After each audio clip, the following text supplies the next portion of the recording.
Bonjour, je m'appelle Sylvine Smulders et je suis Home Organizer. Ça veut dire que je vous aide à alléger votre intérieur et vous recentrer sur votre essentiel. Aujourd'hui, nous allons parler des freins et blocages à désencombrer.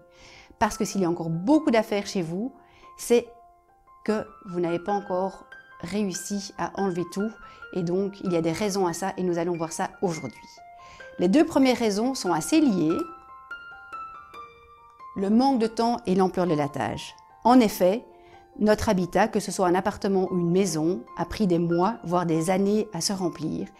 Et donc, quand on voit tout ce qu'il y a dans nos armoires, on ne sait pas par où commencer. Et comme ça prend du temps, on se dit qu'on ne va juste pas commencer et ça reste comme ça.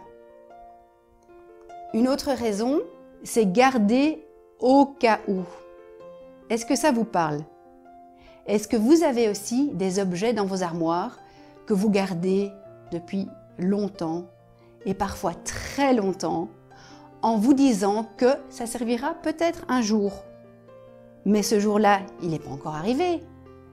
Donc, maintenant que vous allez commencer à désencombrer, c'est intéressant de laisser partir ces objets en vous disant qu'ils font sûrement plus plaisir à d'autres personnes qui vont les utiliser. Raison suivante, cela m'a coûté cher. Par exemple, vous avez acheté un électroménager qui a coûté un certain prix et chaque fois que vous passez dans votre cuisine, soit il est sur le plan de travail, soit dans votre armoire et vous vous dites « Oh, celui-là c'était vraiment un mauvais achat » et vous éprouvez de la culpabilité. Mais il vous a coûté tellement cher que vous n'avez pas le courage de vous en séparer.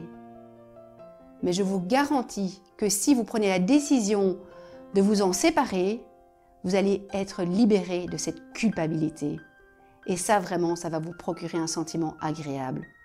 Donc, je vous conseille vivement, tous ces objets qui ne vous apportent plus aucune joie, de les laisser partir chez d'autres personnes à qui ça fera plaisir. Raison suivante, cela ne se fait pas. Vous avez reçu un cadeau.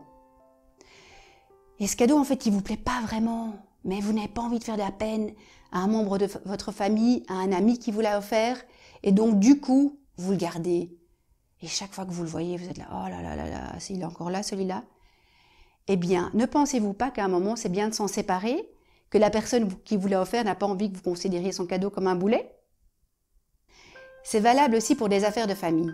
Par exemple, vous avez hérité d'un meuble, vous avez hérité d'un service de vaisselle.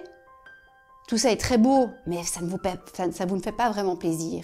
Eh bien, ce que je vous propose, c'est que vous contactez les différents membres de votre famille qui sont concernés par ces objets et vous leur demandez si l'un d'eux a envie de ça.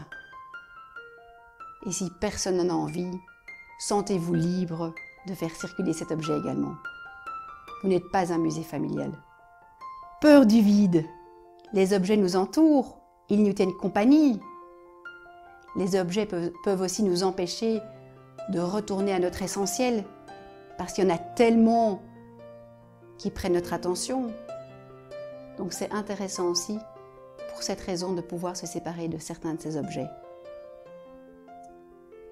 Et je vous garantis que le fait de prendre conscience de vos freins et blocages va vraiment vous aider pour alléger votre intérieur et retrouver une joie d'être chez vous.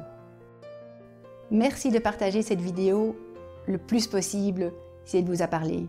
À bientôt!